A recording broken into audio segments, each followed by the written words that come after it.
digne de gloire, Seigneur. Tu es digne d'honneur, notre Dieu. Tu mérites d'être béni encore ce matin. Oui, tu es digne de nos acclamations. Merci, Seigneur, de nous recevoir dans tes parvis.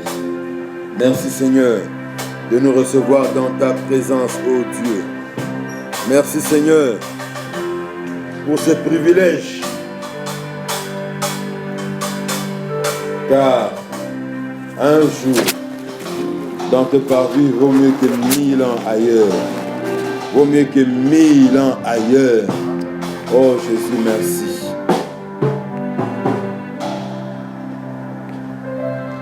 Bénis ta parole, Seigneur. Bénis ton peuple qui s'est déplacé pour ce rendez-vous.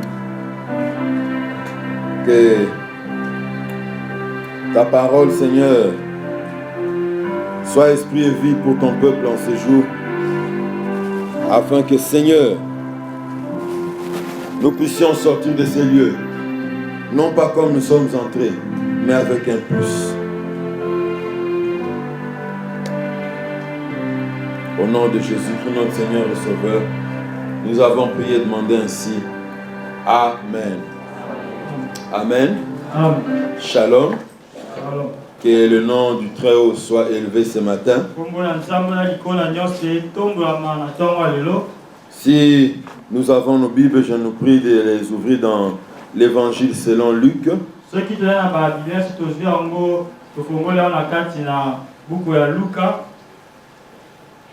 Nous commençons une nouvelle série d'enseignements ce jour, intitulée Les paraboles du Seigneur Jésus. Et c'est dans les paraboles, pour votre information, frères et sœurs, c'est dans les paraboles qu'on trouve l'essentiel de tous les enseignements, des doctrines que Christ nous a enseignées. Là-dedans, on trouve le retour de Jésus. Là-dedans, on trouve la repentance. Là-dedans, on trouve ce qu'on n'aime pas beaucoup entendre parler, dont on n'aime pas beaucoup entendre parler, l'existence de l'enfer. Le lieu de tourment, on en parle dans les paraboles. Ainsi nous commençons cet enseignement aujourd'hui jusqu'à l'endroit où le Saint-Esprit voudra que nous puissions l'arrêter. Sera-ce 3 mois? Sera-ce 6 mois? Et ce sera 1 année? Dieu seul sait. Mais nous commençons aujourd'hui en ouvrant nos Bibles dans Luc chapitre 15 versets 8 à 10.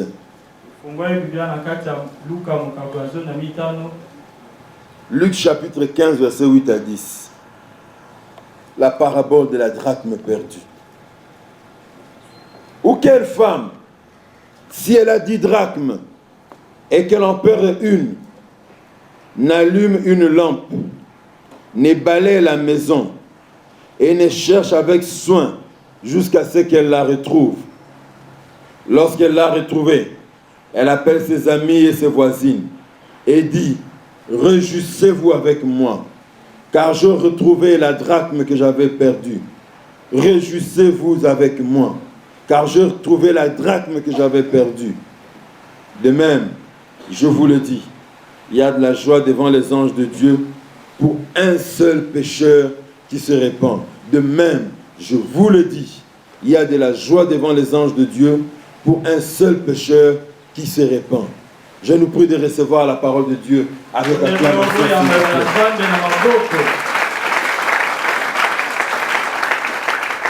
Alléluia. Amen. Alléluia. Amen. Les paraboles du Seigneur Jésus. Et nous commençons par la parabole de la drachme perdue.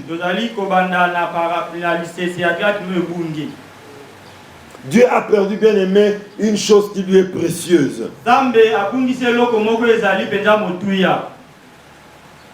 Retenons qu'en ayant 10 drachmes, le fait d'en perdre une représentait une grande proportion de ce que cette femme possédait.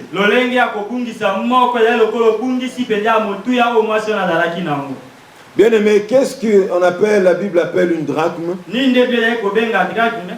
La drachme, c'est une monnaie grecque équivalent à un denier.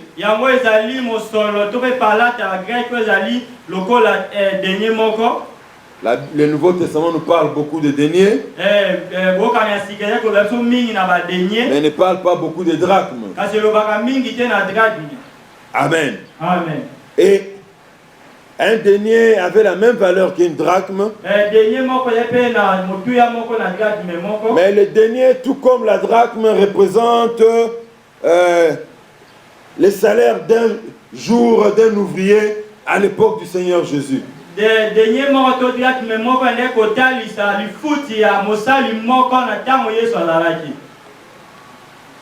Mais si une personne n'en a que 10, chaque pièce qu'elle perd lui affectera grandement. Bien aimé, Dieu accorde beaucoup d'importance à l'être humain qu'il a placé à la tête de sa création.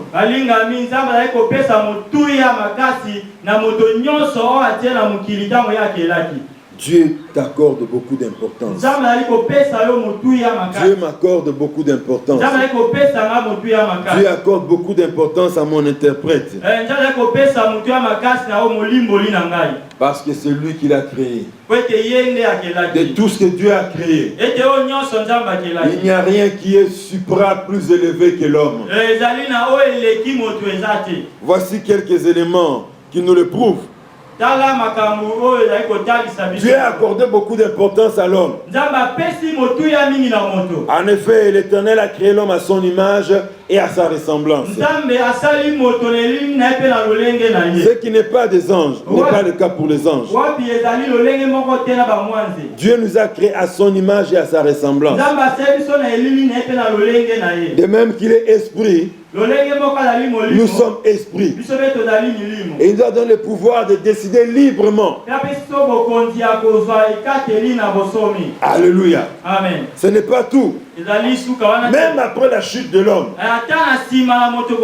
Dieu s'est préoccupé de les restaurer dans sa présence. Alléluia. Amen. Genèse 3, verset 21 nous donne une information. L'Éternel Dieu fit à Adam et à sa femme des habits de peau et il les en revêtit.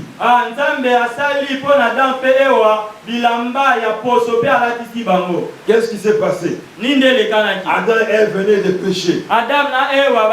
Ils ont touché au fruit que Dieu leur avait interdit. Et ont touché ce fruit-là. Qu'est-ce qui s'est passé? Dieu les a éloignés de sa présence. Ils ne pouvaient plus rester dans le jardin d'Éden.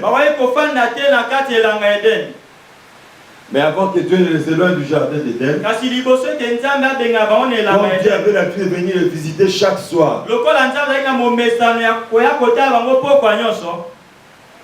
il les a cherchés, ils étaient loin. Ils se sont cachés. Et ils ont fait des feuilles de figues pour leur servir d'habit. Pour couvrir leur nudité. Et ils ont couvert leur nudité. Alors Dieu vient aux heures du soir les visiter. Adam, où es-tu? Je me suis caché. Pourquoi tu t'es caché? Parce que je suis nu.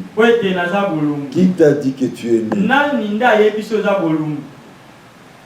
Le serpent a trompé la femme et la femme m'a donné à manger. J'ai mangé le fruit, voilà pourquoi je me suis rendu compte que je suis nu. Je paraphrase.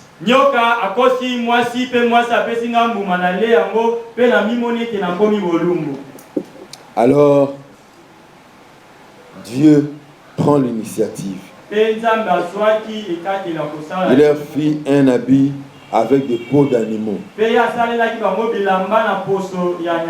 il les en revêtit. Vous savez, ces versets 21 n'est que petit, il n'y a pas beaucoup d'explications là-dedans, mais c'est un verset très profond.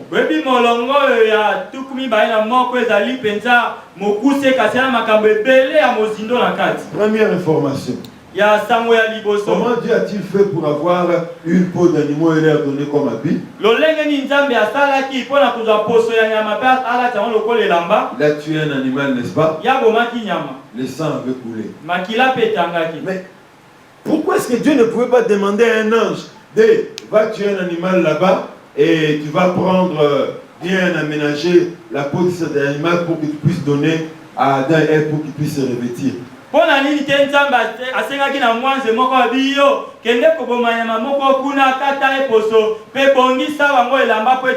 enlèvent les figuiers qu'ils ont mis autour des hanches. Je ne veux pas en voir. Ange Gabriel, ange Michael va le faire. Mais la Bible dit l'Éternel Dieu fit à Adam et à sa femme des habits de peau et il les en revêtit. Dieu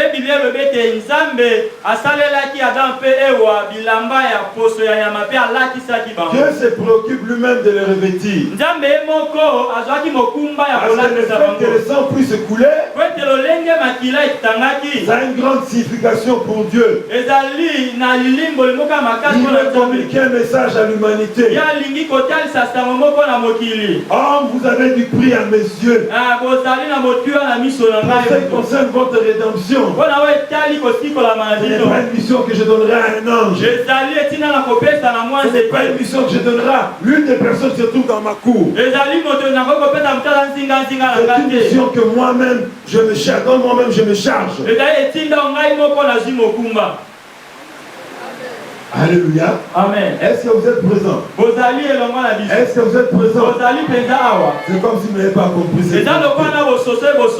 Dieu n'a pas confié la mission de sauver les hommes à un de ses anges. Non. Envoyer un message, il peut envoyer les anges. Va dire à telle personne. Va parler à tel prophète. Va parler à une femme vierge, originaire de Bethléem. Va parler au mari d'Élisabeth. Au mari d'Élisabeth. Zacharie. Mais pour la question du salut de l'homme, c'est le domaine réservé de Dieu. C'est pourquoi je dis, tu as de la valeur aux yeux de Dieu. Dieu te considère. Il n'a pas donné à un ange de venir te sauver. Il nous annonçait déjà que lui-même s'occupera de cette mission. Seigneur, pourquoi n'avait-il pas mandaté un ange pour revêtir Adam et Ève? Était-ce difficile à faire? Ce n'était pas difficile. Mais tu as préféré le faire toi-même pour donner un signal fort que nous sommes précieux à tes yeux. Tu nous attaches beaucoup d'importance. Merci Seigneur. Quand je pense à cela, ça me fait de la joie au cœur. Quand je pense à cela, je me dis Seigneur, nous avons de bonnes raisons de nous prosterner devant toi, de te louer, de nous donner la première place dans nos cœurs, car tu nous attaches une grande importance. Alléluia. Amen. Même après la chute de l'homme, Dieu s'est préoccupé de le restaurer. Et le couronnement de ses soucis, de restaurer l'homme dans sa présence, c'est l'incarnation de Dieu. Dieu a pris la condition d'homme. Alléluia. Amen. L'incarnation de Dieu. Il a pris la condition d'homme pour payer le prix de la rédemption. Et venir récupérer l'humanité qui était perdue. Il s'était aligné derrière Satan. Et laissez-moi vous dire, Satan a péché. Satan s'est rebellé contre Dieu. Il n'a jamais reçu de pardon. Alléluia. Amen. Il n'a jamais reçu de pardon. Mais pour toi, le pardon est disponible. Alléluia. Amen. Pour toi, le pardon de Dieu est disponible. Pour toi, Dieu a prévu de te pardonner. C'est l'une des choses certainement qui énerve Satan. C'est l'une des choses qui énerve Satan. Ça le pousse à se rebeller et à venir tout faire pour que l'homme ne puisse pas être sauvé. Comment expliquer ça? Moi, je me suis rebellé une seule fois. Mais cela se rebelle régulièrement. Mais comment ce Dieu leur pardonne? Il me disait, moi, il ne m'a pas pardonné. Nous n'entrerons pas dans le secret de Dieu. Mais retenez une chose. Tu as du prix aux yeux de Dieu. Quand il est question de ta rédemption, Dieu ne donne pas cette mission à un de ses collaborateurs. Mais Dieu lui-même a pris la condition d'homme. Il a dit, je vais devenir homme comme tous les hommes. Pour que mon sang puisse couler. Et c'est alors que je pourrai racheter l'humanité. Parce qu'aucun homme ne pourra le faire. Même celui qui a toute la bonne volonté. Même celui qui a toute la bonne volonté du monde. Pour le salut de l'humanité. Son sang est infecté du péché. Oh, passez-moi ces histoires. Non, Branham. Non, Kimbangu.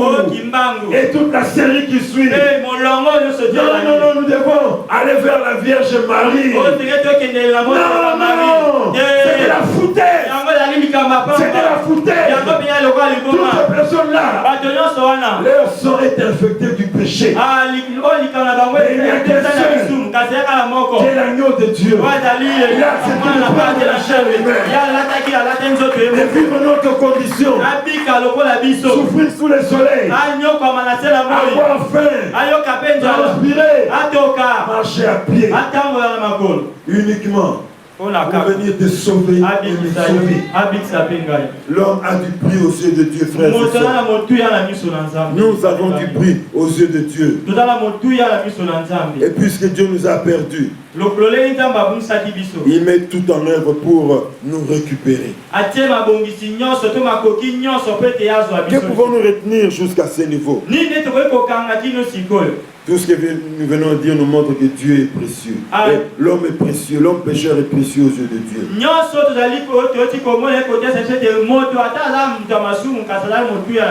Que les pécheurs non repentis qui nous écoutent en ce moment sachent qu'il est quelqu'un de précieux pour Dieu.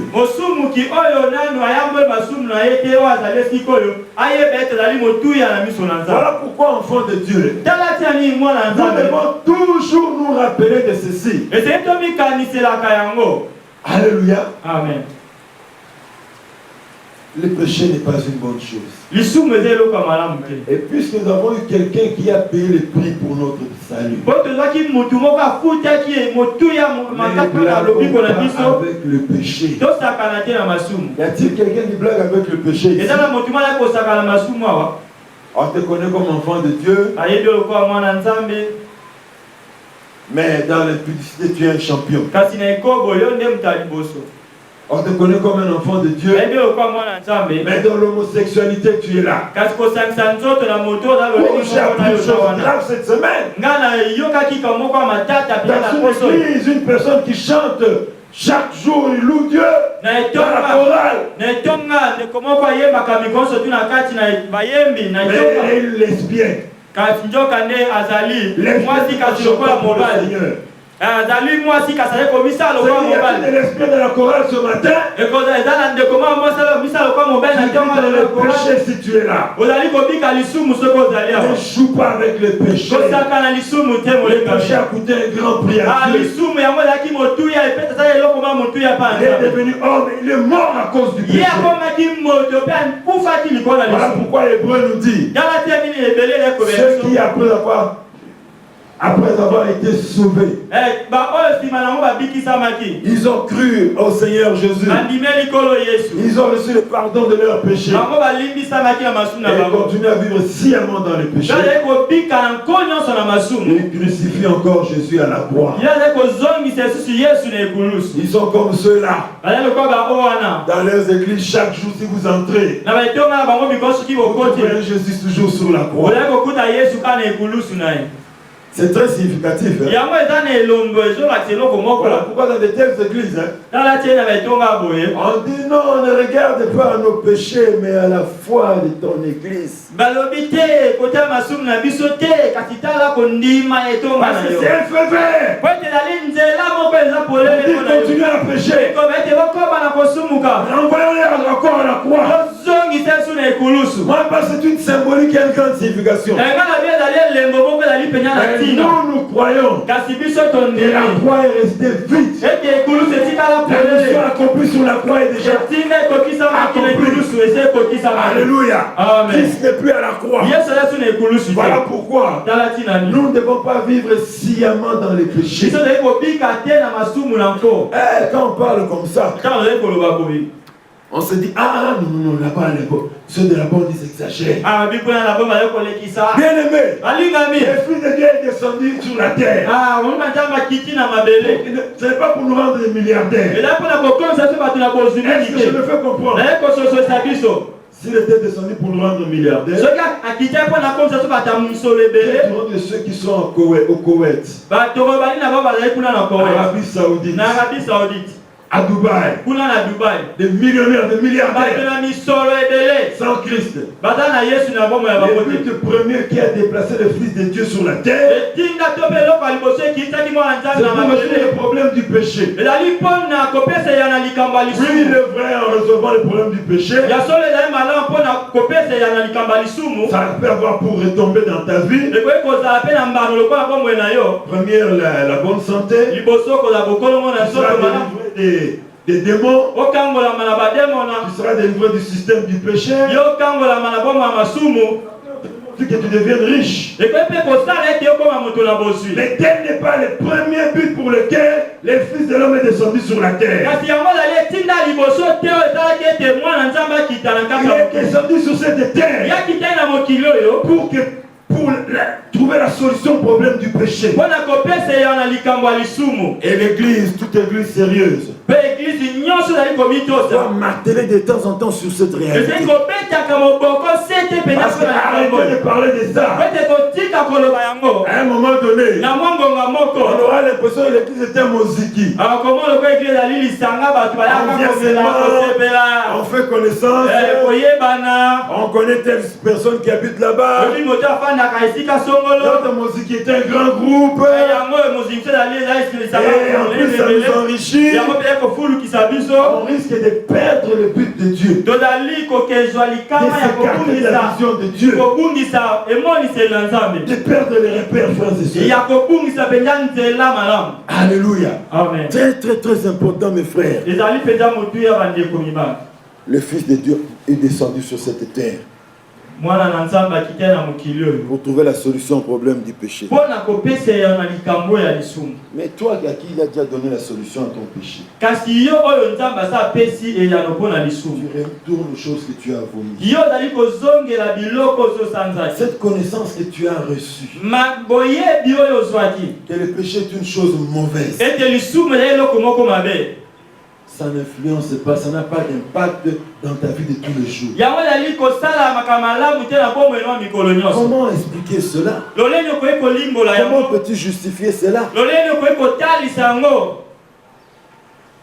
Lesbienne, est-ce que tu es là? Un petit, qu'est-ce que tu es là? Alcoolique, qu'est-ce que tu es là? Tu commences à uriner dans tes habits. Je me rappelle un jour. J'ai entendu parler ça une fois, deux fois, trois fois. Dit non, voilà, il y a une maman qui prie à l'église. J'étais encore encadreur de la jeunesse. Alors on me dit non, cette maman-là, c'est une ivrogne vraiment. Si tu cherches à avoir un modèle d'ivrogne, c'est cette dame-là qui est dans votre église. Ah, maman, on a dit penja mulangu ya masanga. C'est pas le kamia moto, mais y'a langue à masanga malam. Boluka na kati ne tonga ya bino. Je ne croyais pas. Ngai na banda kondimati. Mais un beau jour, kasi mokolo moko penza, je me retrouve quelque part dans le quartier. Nazala qui ne sika moko na quartier. Alors, face à face. Miso la miso, mbunzu la mbunzu la mbunzu. Et le moi la maman. Vous voyez les gens des gentillesses qu'une personne âgée ne peut pas avoir gratuitement comme ça. Vous voyez, puis moi gentillesse, c'est un gros, oh, mais ça, mon fils. Moi, la gare de ça. Ça va? Elle dégageait une odeur de l'alcool.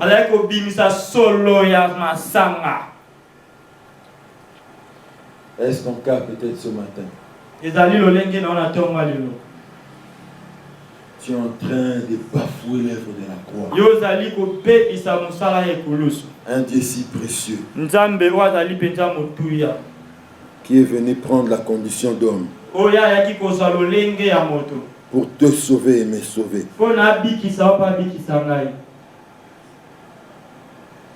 Pourquoi un tel comportement? Dieu vous a personnellement à cœur. Si vous manquez à son appel, si vous ne faites pas partie de son royaume, si vous n'êtes pas sauvé, Dieu le remarque et il en souffre. Viens-tu ici ce matin à l'église simplement par civilité?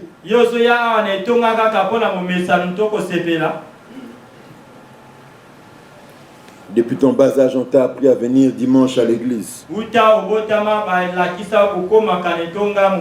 Dimanche matin, dimanche c'est le siku ya Mungu. Alors on va à l'église. C'était pas une mauvaise habitude qu'on t'ait appris ça. Mes petits enfants à la maison, ils savent que si tôt le matin, je mets un soulier au pied, je mets une cravate. Ah, papa, aujourd'hui c'est dimanche.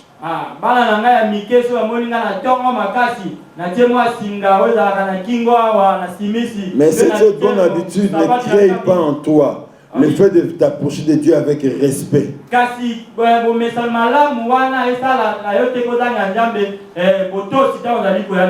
cela ne puisse pas faire que tu puisses t'habituer aux choses de Dieu. Que je vienne à l'église simplement par formalité. Dieu est le formalisme. Alléluia. Très important. Et si vous êtes dans cette condition-là, il souffre et il est attristé au plus haut point. Mais lorsque vous vous repentez et que vous rejoignez ainsi la grande famille chrétienne, il n'y a personne de plus joyeux que Dieu et ses anges.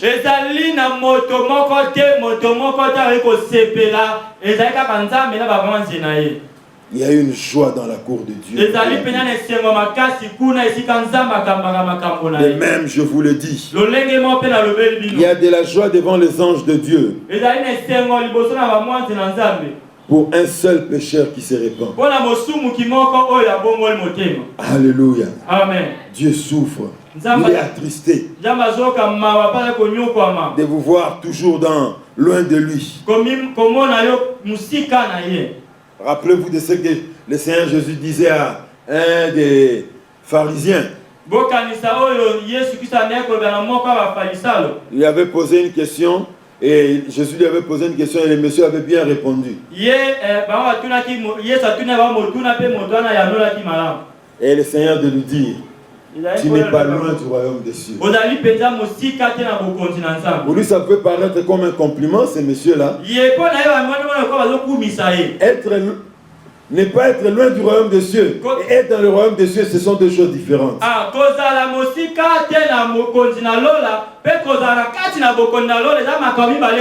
Combien de personnes ce matin ne sont pas loin du royaume des cieux, mais ne sont pas là-dedans?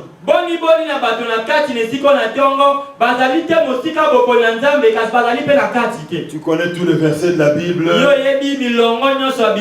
Toutes les expressions chrétiennes sont sur tes langues. Shalom, shalom. Alléluia, alléluia. Alléluia, amen. Vous connaissez toutes ces choses-là. Ah, je connais même un païen que je croisais quelque part. Je lui ai dit non, moi, j'ai donné ma vie à Christ. Et il dit, ah bon?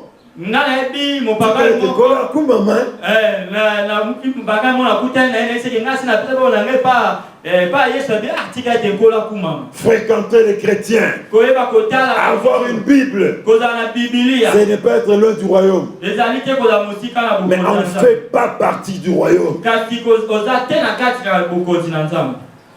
Et Dieu est attristé pour cela.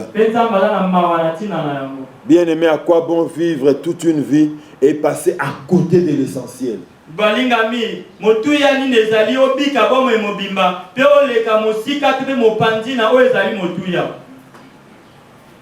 Mais une deuxième vérité que nous trouvons dans ce texte. La femme représente l'église de Jésus-Christ. Cette femme, dans cette parabole, représente l'église. L'assemblée de notre Seigneur. L'enseignement du Nouveau Testament, et particulièrement dans l'Apocalypse,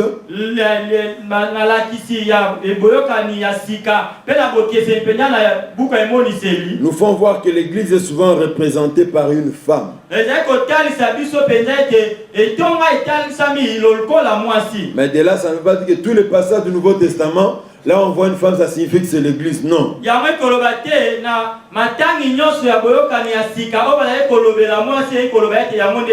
titre d'exemple, l'église est représentée par une vierge.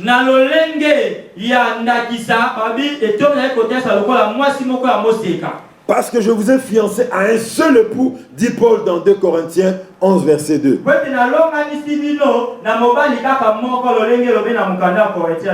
2 Corinthiens 11, verset 2. L'église est représentée par une épouse. Ephésiens 5, 25, que nombreux connaissent ici. Aimez vos femmes comme Christ a aimé l'église et s'est livré lui-même pour elle. Ou encore Apocalypse 21, 9. Puis un de sept anges m'adressa la parole en disant, viens, je te montrerai l'épouse, la femme de l'agneau. Alléluia. Amen. Dans le contexte de cette parabole, bien aimé, compte tenu de ce qui nous est dit avant et après cette parabole, il est logique d'affirmer que cette femme qui recherche sa drachme perdue représente l'église du Christ.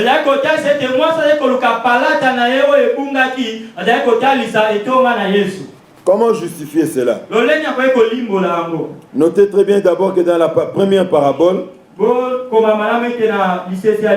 qui vient juste avant Luc 15, 8 à 10, le Seigneur parle de lui-même comme étant le berger recherchant la brebis perdue.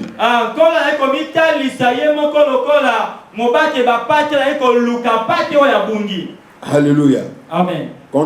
Comment peut-il continuer à rechercher les brebis perdues de notre génération si ce n'est par l'intermédiaire de son église?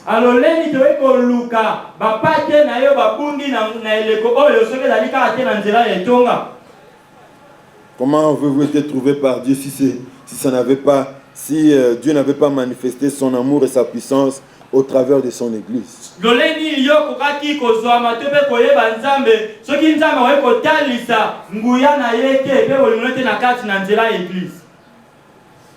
Alléluia. Amen.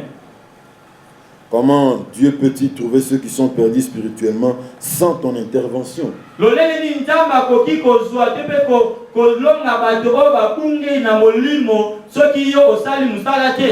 Dieu est à l'œuvre recherchant les pécheurs par l'entremise de son peuple, par l'entremise de la famille des croyants qui sont éparpillés dans toutes les nations de la terre. Et dans les paraboles, vous remarquerez, le Seigneur Jésus partait des récits ou des faits tirés de la vie courante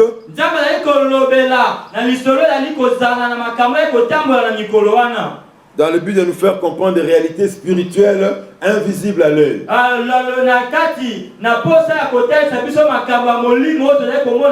Il part de la vie de tous les jours. Des faits qui ont lieu dans la vie de tous les jours à son époque. Des faits que ses auditeurs comprenaient très bien. Pour les amener à comprendre des vérités spirituelles. Rappelez-vous de ce que le Seigneur disait au docteur Nicodème.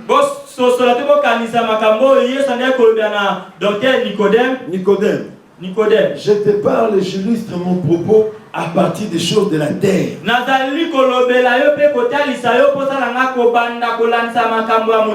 Tu ne comprends pas. Si je te parlais dans le langage du ciel, toi les docteurs d'Israël, qu'est-ce que tu avais dit à Nicodème? Il a parlé de naître. Il a parlé du vent. Il a parlé de l'eau. Et Nicodème ne comprenait pas son langage. Donc dans les paraboles, c'est ainsi que le Seigneur s'exprime. C'est pourquoi pour ce qui concerne la parabole de la drachme perdue, il est important de comprendre le contexte de cette époque au Moyen-Orient.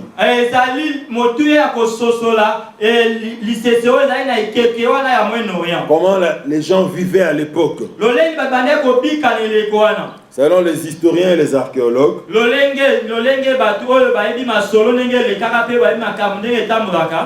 le port d'une chaînette contenant 10 pièces de monnaie au cou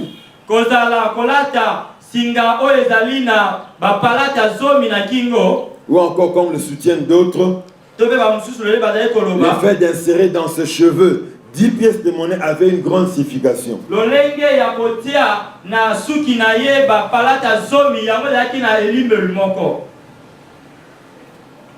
Ce fait signifiait certaines choses que je vais vous relater ici. Selon l'avis des différents historiens et archéologues, premièrement, pour certains, les 10 drachmes constituaient un des éléments de l'assemblage d'un collier pour la femme qui devait se marier.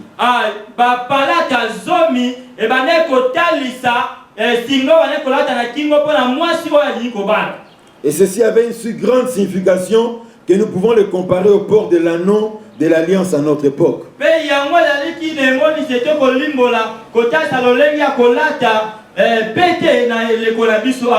Pour d'autres, la femme qui se préparait au mariage mettait comme ornement dans ses cheveux les 10 pièces d'argent.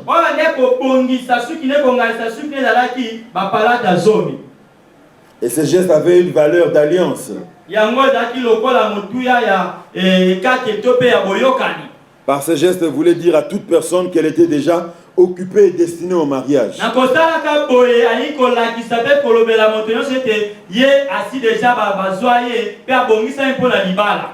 D'autres encore soutiennent que le collier à 10 drachmes qu'une femme portait était un cadeau lui offert par son fiancé.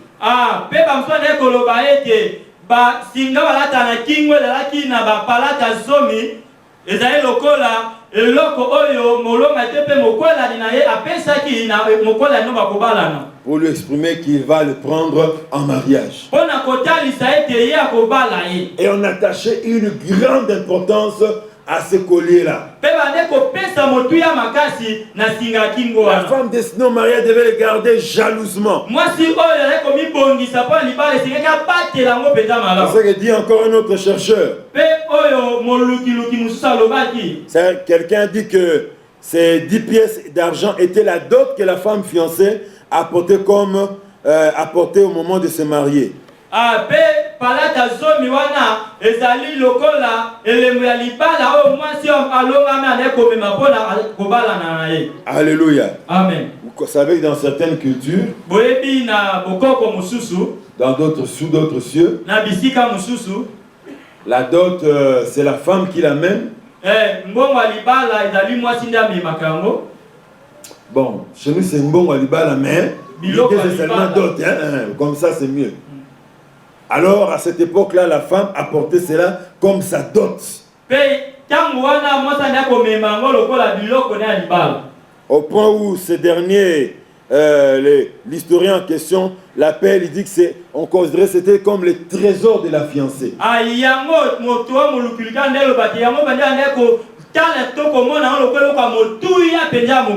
Et pour finir, quelqu'un d'autre a dit ceci. Ces 10 pièces de monnaie étaient le signe distinctif de la femme mariée.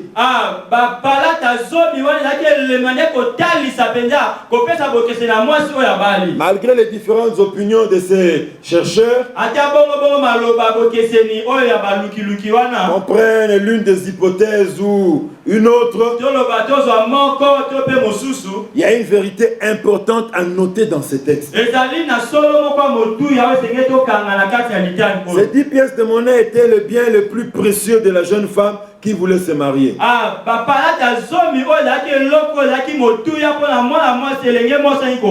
Et le fait de perdre un des éléments essentiels de la chaînette correspondait en quelque sorte à un refus de se marier.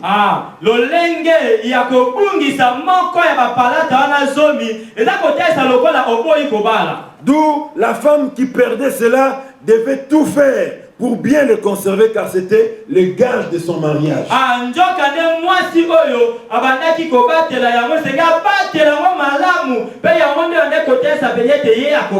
Voilà pourquoi Jésus parle à ses auditeurs. Il leur dit, la femme qui a perdu l'une de ses drachmes, elle se privera de sommeil. Elle se privera de repos. Elle ne mettra pas sa robe de nuit. Elle ne va pas laver ses mains et ses pieds. Non! Elle va prendre un balai et commencer à balayer la cour de la maison. En dehors des maisons des personnes haut placées à l'époque, rois, princes, hommes riches, Israël, les maisons étaient faites de terre battue seulement. Il n'y avait pas de carreaux, il n'y avait pas de marbre. Alors cette femme devait se réveiller, braver la poussière, commencer à balayer la maison, parcourir toutes les pièces à la recherche de la drachme perdue. Alléluia. Amen. L'église du Seigneur se prépare pour un événement qui sera à la une de tous les journaux. Et de toutes les chaînes de télévision. L'enlèvement de l'église. Christ revient bientôt, bien-aimé, pour prendre sa fiancée, l'église, afin qu'elle devienne officiellement son épouse, pour célébrer les noces de l'agneau là dans les airs. Et laissez-moi vous dire, frères et sœurs, l'église ne pourra pas vivre cet événement tant que le nombre total de personnes qui doivent être sauvées ne sera pas au complet.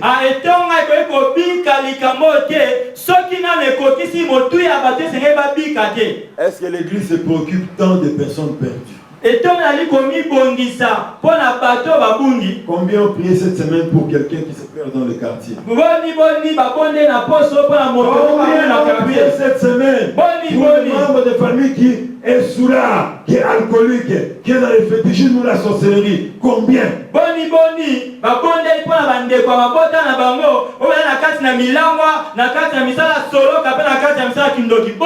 Combien? Frères et sœurs, l'Église doit être consciente de cela. Le Seigneur Jésus dans Marc 24 dit ceci: cette bonne nouvelle sera prêchée à l'humanité tout entière.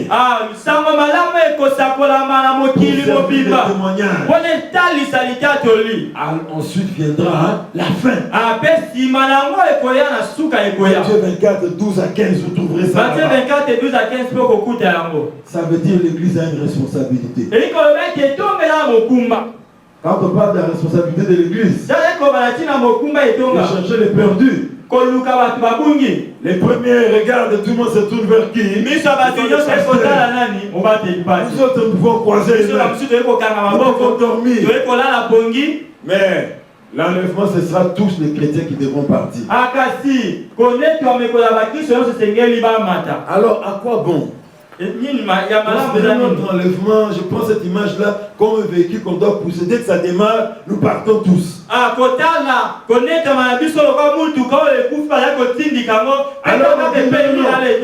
on passer de bousculer la voiture. Nous avons salut d'allumer le véhicule. Après, nous partirons. Oh, le véhicule est très lourd. Le pasteur ne saura pas le pousser seul. Ça ne va pas. La voiture était sur place. On pousse. On pousse le véhicule résiste. À quoi bon laisser cet homme seul souffrir?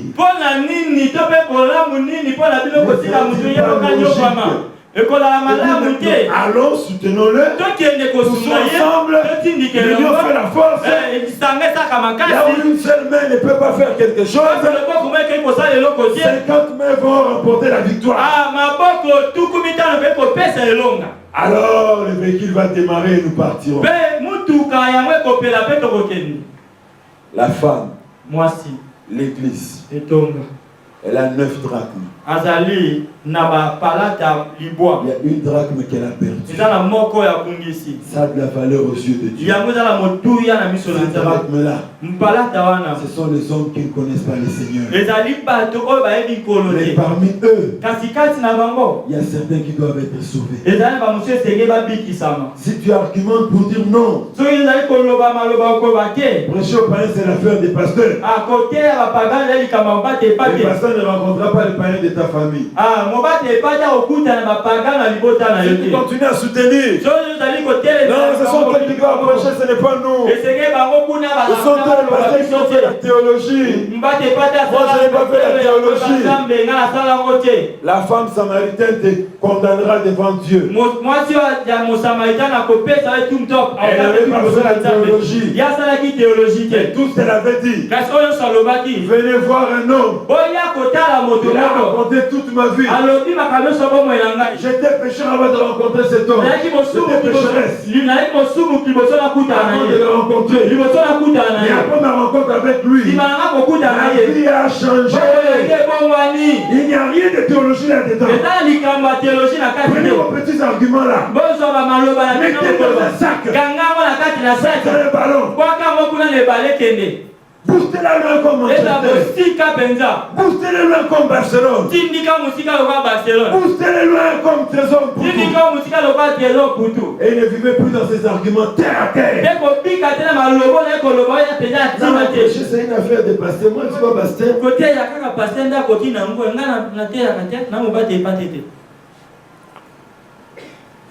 Bartimée est allé. Après avoir été guéri, il ne devait pas lire un chapitre de théologie pour pouvoir prêcher. J'ai rencontré le Messie dont Israël dont l'Ancien Testament parle.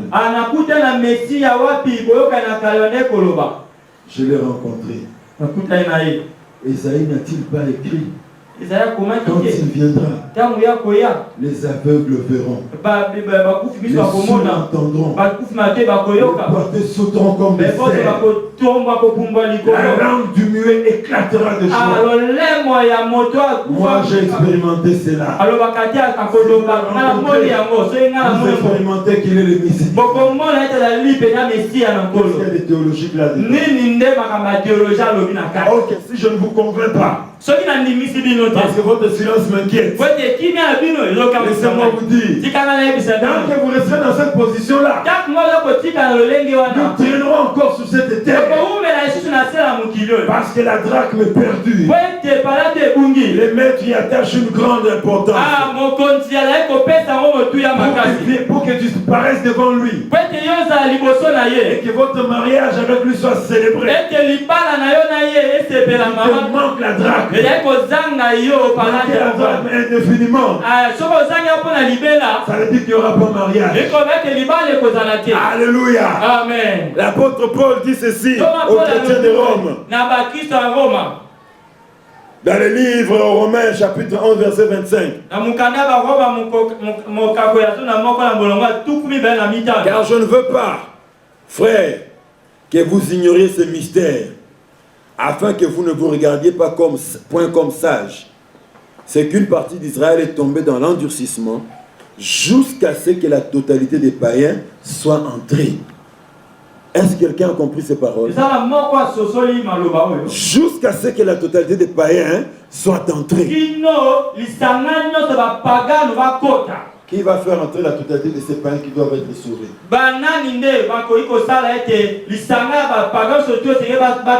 C'est l'épouse de Jésus-Christ et l'Église. Cette monnaie qui a de la valeur aux yeux de Dieu. Qui s'est perdue. L'épouse doit la rechercher. L'épouse doit rechercher cette monnaie. Qu'il la retrouve. Qu'il la mette autour de son collier.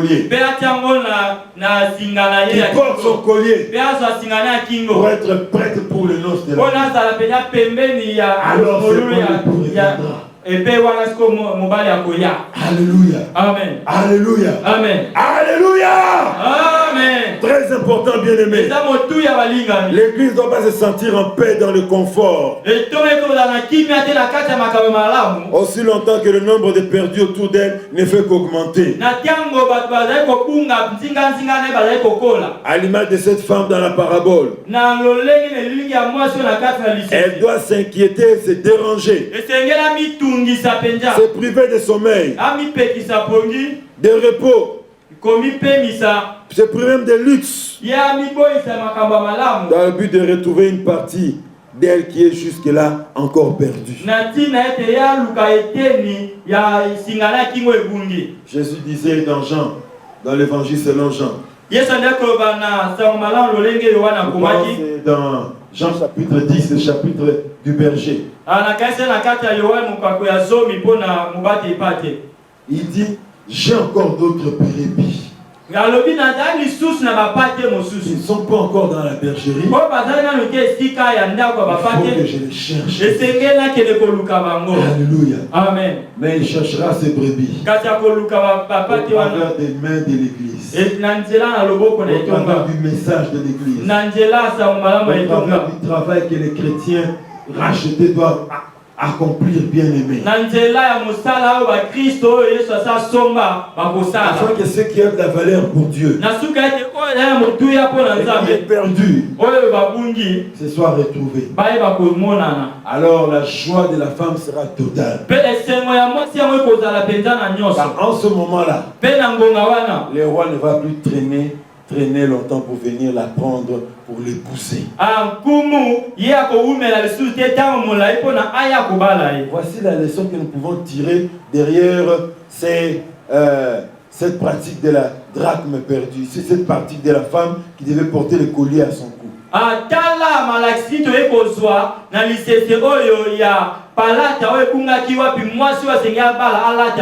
L'église doit chercher. L'église ne doit pas croiser les bras. Oh, tu es malheureux. Si tu es chrétien et qu'on parle de témoigner Christ, quand on parle de témoigner Christ, tu regardes derrière toi si on t'appelle quelqu'un d'autre. C'est un peu comme durant le séminaire ici. Les prédicateurs voient un frère qui était assis devant.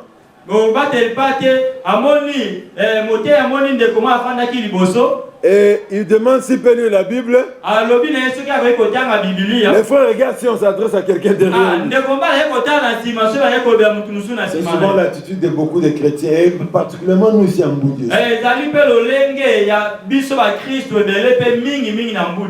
Quand on parle de témoigner Christ, d'évangéliser, de rechercher les âmes perdues.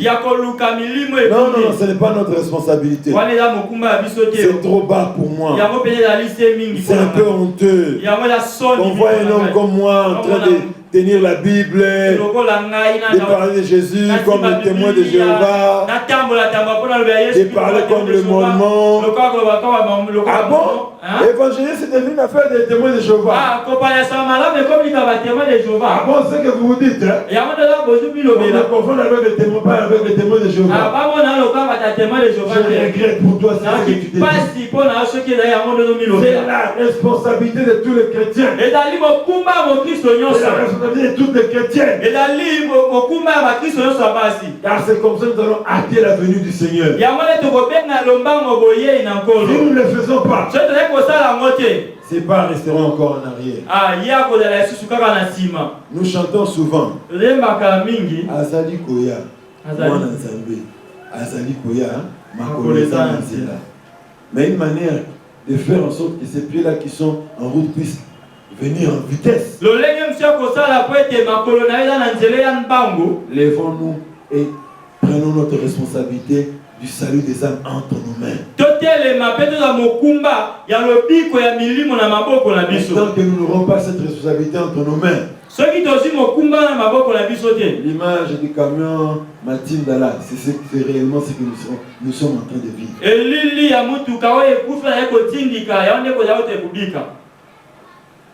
Annoncer l'évangile au perdu.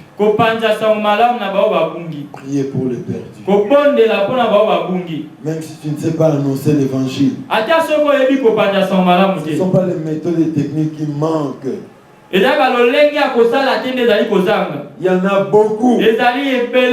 Mais qui me donnera la force d'inviter les gens qui vont donner les formations? Dernièrement, j'ai parlé avec les responsables d'évangélisation. Et il me dit non, c'est important qu'on suive une formation. Il dit mais frère, c'est bien bon. Si je contacte quelqu'un, même demain, on peut donner une formation. Mais ça nous coûte une somme d'argent. On ne vous demandera pas de payer pour la formation. On va dépenser beaucoup d'argent, dépasser des hommes de Dieu de loin. Vous venez donner une formation à 3 personnes.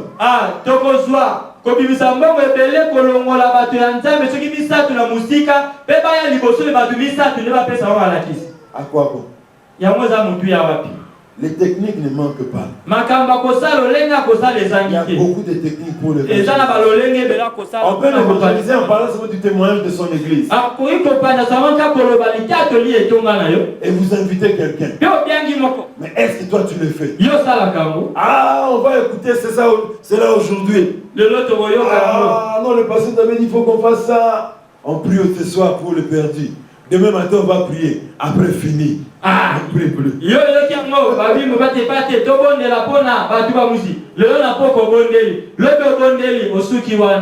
Alléluia. Pour finir, aujourd'hui, nous retenons 2 choses. La première chose, nos âmes ont du prix aux yeux du Seigneur. Dieu se préoccupe de tout ce qui est des âmes qui sont perdues.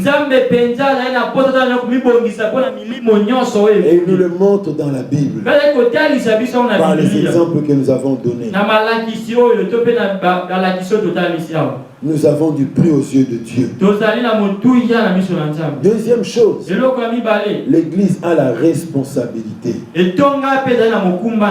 d'arroser son milieu, le milieu où se trouve de l'Évangile. Pour que tous ceux qui sont destinés au salut, qui sont autour d'eux, qui soient sauvés, qui rejoignent le rang de la grande famille des enfants de Dieu. C'est la condition sine qua non pour que le Seigneur revienne. Parce que ces perdus-là qui ne sont pas encore entrés dans la maison de Dieu, ils représentent cette pièce de monnaie que la femme recherche pour qu'elle soit en ordre pour le jour de son mariage. Amen. J'aimerais nous inviter tous à nous tenir debout. Ceux qui se sentent timides pour évangéliser vont demander à Dieu de leur donner la force de témoigner Christ. Timide.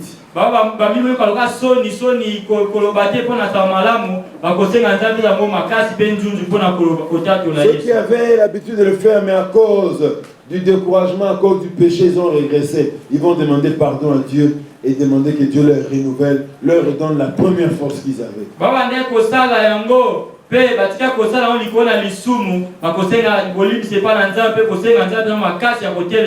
Celui qui n'a jamais rencontré le Seigneur réellement, qui est loin du Seigneur, qui considère qu'il est réellement cet homme perdu, quand Jésus a parlé dans cette parabole,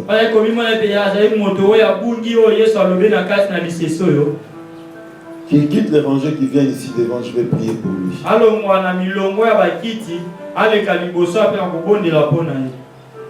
Nous prions. Alors que nous prions, mais toi, pour que je lance un appel pour que tu passes ici devant, je demande de passer. Si tu étais le seul qui était perdu dans le monde, laisse-moi te dire, Dieu allait envoyer toujours son Fils pour toi. Alléluia. Nous prions.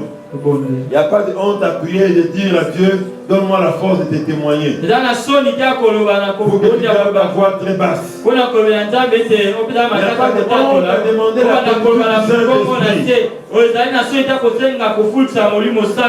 plénitude du Saint-Esprit sur ta vie.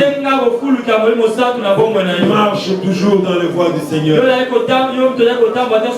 Pour que tu puisses facilement faire la volonté du Seigneur. Élevons nos voix et prions le Seigneur. Alléluia. Alléluia. Oh Jésus. Oh Jésus. Oh Jésus. Oh Jésus. Alléluia. Alléluia. Oh Jésus, Jésus, Jésus. Merci Seigneur. Écoute les prières de ton peuple qui monte vers toi. Alléluia. Alléluia. Jésus, Jésus. Merci pour ta parole. Merci d'avoir touché nos cœurs.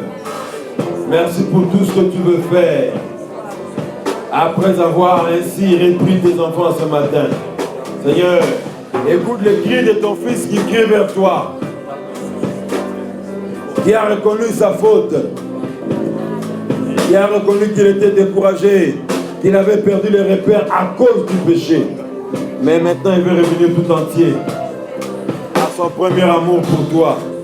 Et que sa vie puisse produire des fruits pour ta gloire. Oh, alléluia, alléluia, alléluia. Alléluia Jésus. Alléluia Jésus. Alléluia Jésus. Merci Seigneur. Alléluia. Je sens que tous, il faudrait que nous puissions demander la peinture du Saint-Esprit dans nos vies. Le sang de l'agneau a purifié ceux qui avaient péché. Merci, c'est tous, nous avons nos vies en ordre avec le Seigneur. Donner sa vie à Christ n'est pas une affaire de honte. Gloire à Dieu si tous nous sommes sauvés.